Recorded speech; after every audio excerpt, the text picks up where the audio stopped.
resulta más fácil creer en los extraterrestres que creer en los dioses. Después de Endgame, las películas de Marvel ya no importan tanto, aunque sea para gritarle una pantalla y atorarnos de pochoclos. ¿Qué cambió? Después de publicar el video de Titanic, la idea me quedó dando vueltas en la cabeza y todas mis reflexiones me llevaban a un momento muy particular. Para el que no lo sepa, durante Endgame, en la pelea final contra el villano, hay una escena bastante polémica que hasta el día de hoy no le he encontrado sentido, donde un grupo de personajes se junta para enfrentar a Thanos, Capitán América, Iron Man y Thor. Pero, ¿por qué ellos tres y nadie más? Ni Hawkeye, ni Máquina de Guerra, ni Ant-Man, ni Rocket, ni Hulk. ¿Qué se supone que representan estos tres? Completamente comprometidos con la pelotudez que estamos a punto de argumentar desde una total y completa paranoia, Marvel es el opio de los pueblos y estos tres representan su santísima Trinidad.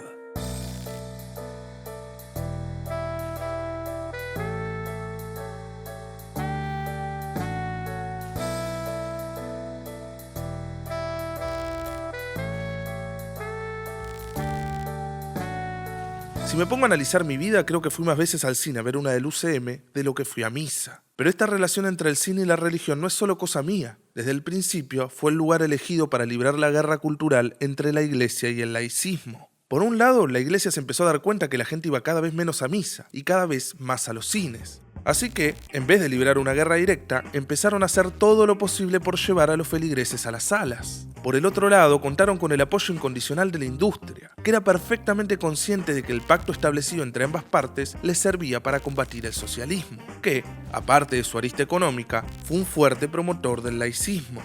Durante el siglo XX, el Vaticano bendijo un torrente de colosales norteamericanos e italianos de exaltación religiosa, con éxitos multitudinarios como La túnica sagrada y su secuela, Demetrius y los gladiadores. Esta era se conoce como la segunda ola del peplum, o espadas y sandalias, un género de películas mayoritariamente italianas de épica histórica, mitológica o bíblica, muy famoso antes de la Gran Guerra.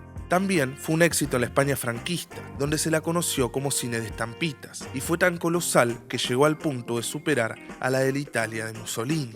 Uno de los principales modelos para este colosal religioso que todos trataban de imitar fue el de Cecil B. DeMille. Inició esta segunda ola con Sansón y Dalila, en la que persistía su compromiso con aportar una dosis espectacular de exaltación religiosa, pero tomándose ciertas licencias. Por un lado, la exaltación erótica bajo la cual Sansón enloquece por Dalila. La segunda, Israel es el pueblo elegido, el antecesor norteamericano, destino manifiesto. Creencia de que los Estados Unidos es la nación elegida y destinada a expandir violentamente sus fronteras y que ya traté a profundidad en mi video sobre Red Dead Redemption. El magnus opus de DeMille fue la nueva versión del Éxodo, el mito fundamental del pueblo de Israel y uno de los más recurrentes del cine norteamericano.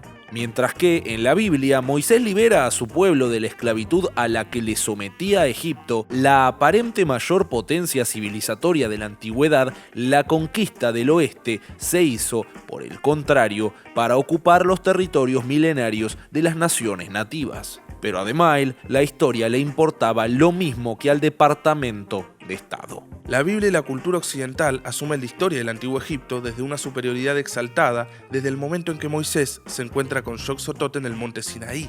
Moisés humilla a Ramsés II, este sí un personaje histórico real, y la leyenda vence a la historia una vez más. Pero si hablamos de datos, no opinión, la verdad es que no existe prueba que afirme que Egipto mantenía un modelo de producción esclavista. Esta idea se corresponde mucho más a una tradición que no deja de lado ni ilustrados, liberales o marxistas que creían que las pirámides solo se podían construir con mano de obra esclava. Ignorando completamente esto, la religión sirve para proclamar un milagro mayor. Un pueblo esclavizado vence a la primera potencia con la ayuda del Dios de su pueblo. DeMille va más allá y presenta la película como una lucha entre el bien y el mal, como un referente del dilema entre democracia y totalitarismo, o sea, fascismo-comunismo, o dicho de otra manera, de los Estados Unidos y sus adversarios.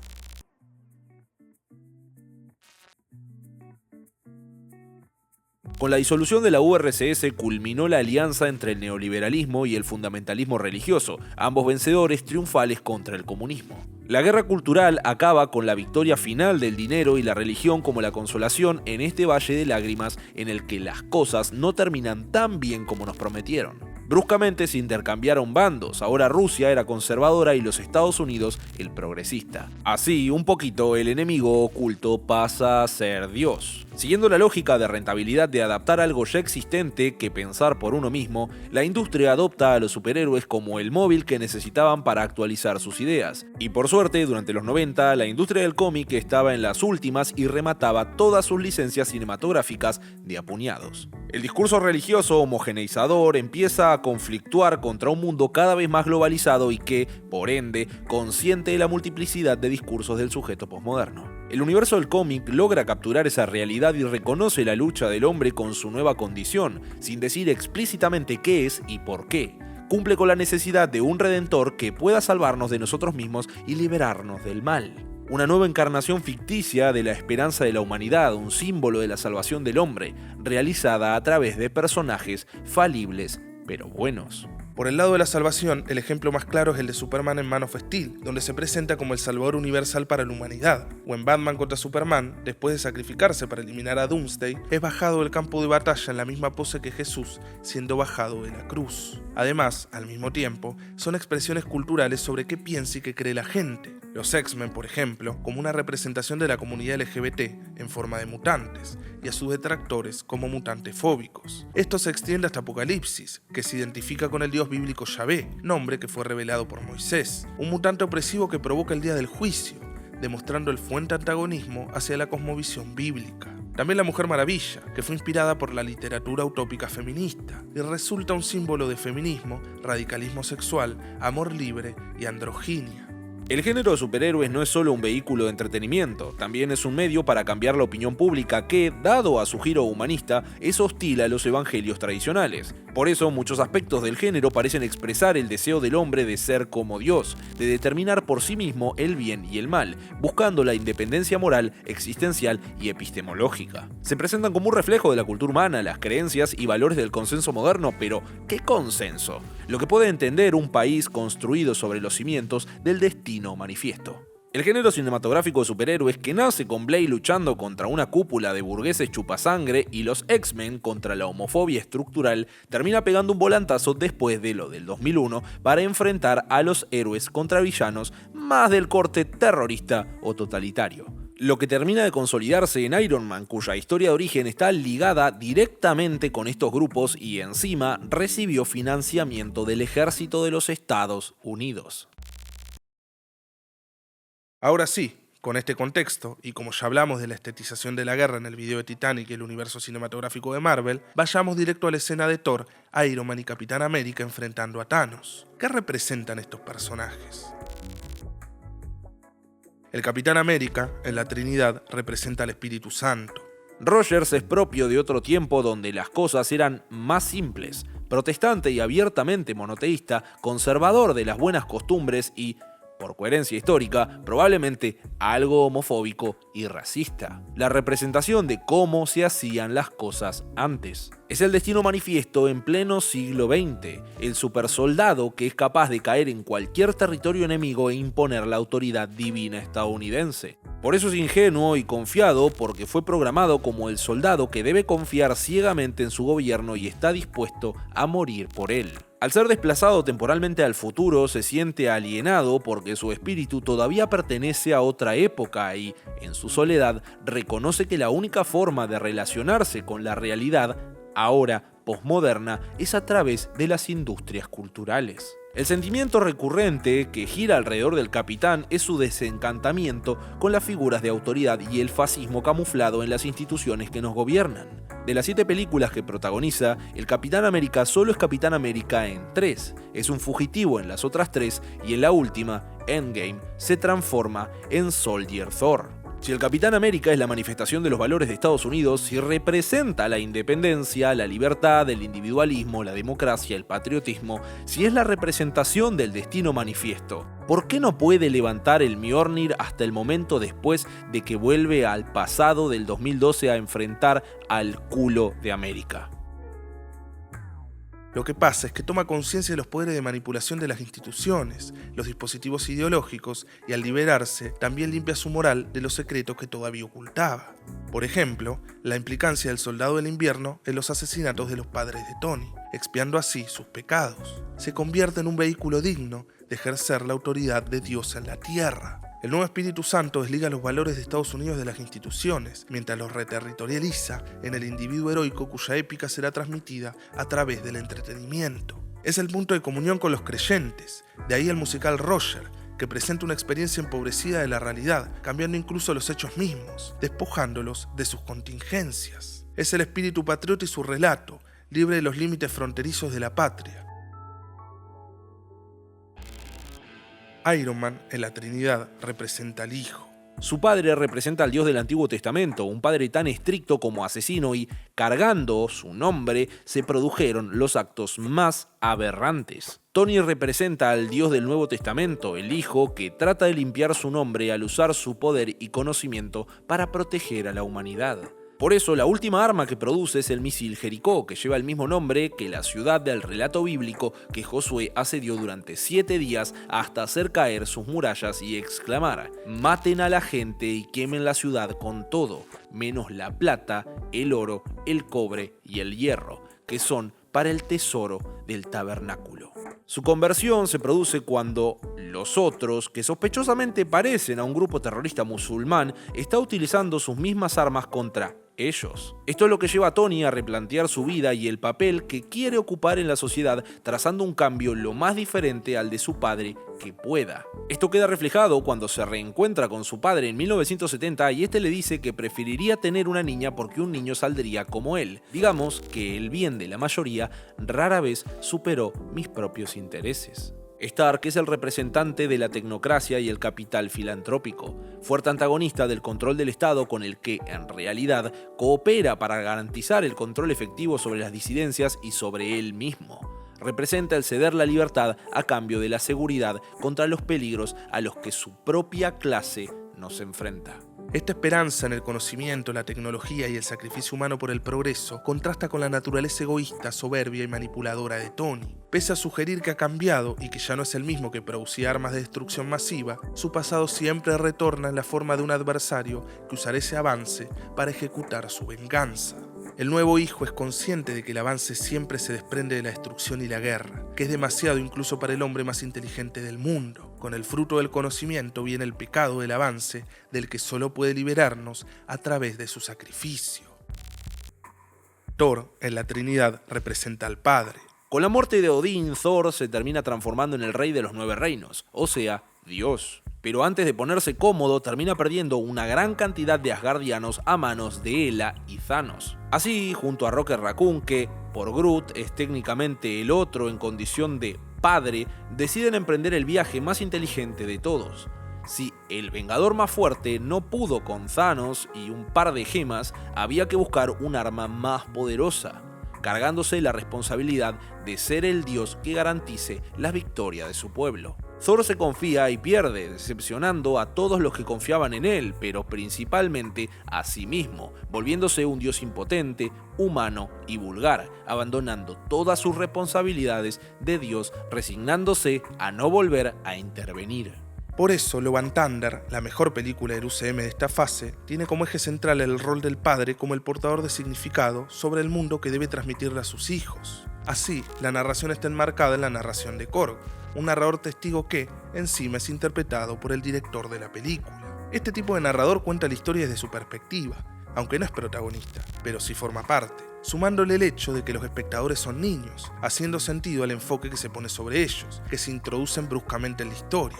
Así, los hechos que nos narran no necesariamente pasaron de esa forma. La película trata sobre la responsabilidad de los padres sobre el futuro de sus hijos, por eso está lleno de referencias a los 80s que un nene no entendería. Jean-Claude Van Damme, Big Trouble in Little China, Alien, Guns N' Roses, Ronnie James Dio, unos 80 mucho más contraculturales, no el pálido espejo netflixiado, referencias propias de adultos más reales. Es la película de un adulto aniñado, que se ve forzado a madurar y afrontar las responsabilidades de un adulto real, el amor de la juventud, la enfermedad y la muerte, y sobre todo la paternidad, hecho que se refuerza al ser los niños de la peli, los hijos reales de Hemsworth, Portman, Waititi, Bale, etc.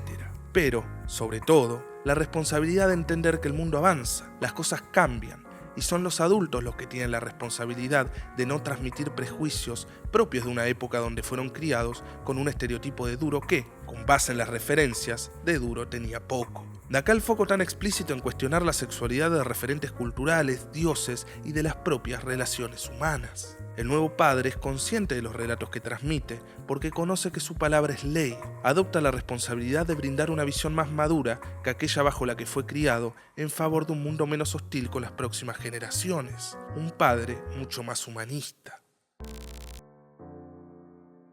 Por su parte, Thanos es el antagonista que actúa desde las sombras desde la primera de Avengers. Nacido en cuna real, tenía una gran sensibilidad por su gente y buscaba desesperadamente salvar a su pueblo del desastre inminente, el cual es producido por el fracaso de una economía basada en la explotación de recursos finitos. Podemos suponer que al progresar la acumulación e incrementarse el capital global, aumenta también su parte constitutiva variable, o sea, la fuerza del trabajo que incorpora y la insistencia en mantener este modelo tiene sentido en una realidad donde el crecimiento económico es infinito y no se ve atado a la explotación de recursos finitos. Pero la cosa fue muy distinta. La fuerza de trabajo que se iba incorporando no fue decreciendo, sino que empezó a ser mucho mayor y a demandar muchos más recursos de los que era posible extraer. Esto sumió a Titán no solo en la desigualdad, sino que en las consecuencias climáticas de este modelo industrial de explotación. Titán es el reflejo de una tierra arrasada por el capitalismo, y Thanos es el hijo de la burguesía aristocrática con conciencia de clase que logra percibir estas inconsistencias en el modelo de producción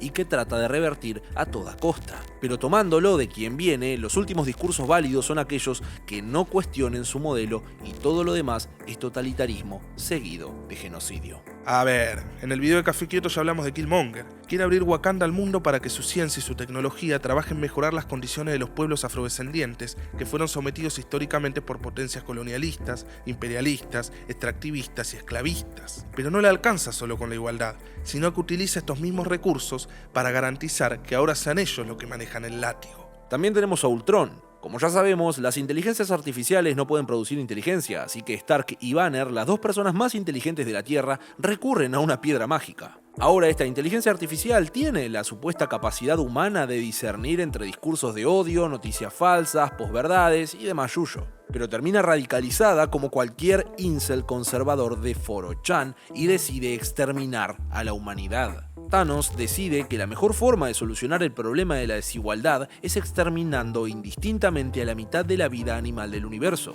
Así, a diferencia de su historia en los cómics, donde andaba caliente con la muerte y que, para que le dé pelota, le regala un genocidio. Acá no duplica los recursos, no cuestiona la propiedad privada ni el modelo capitalista.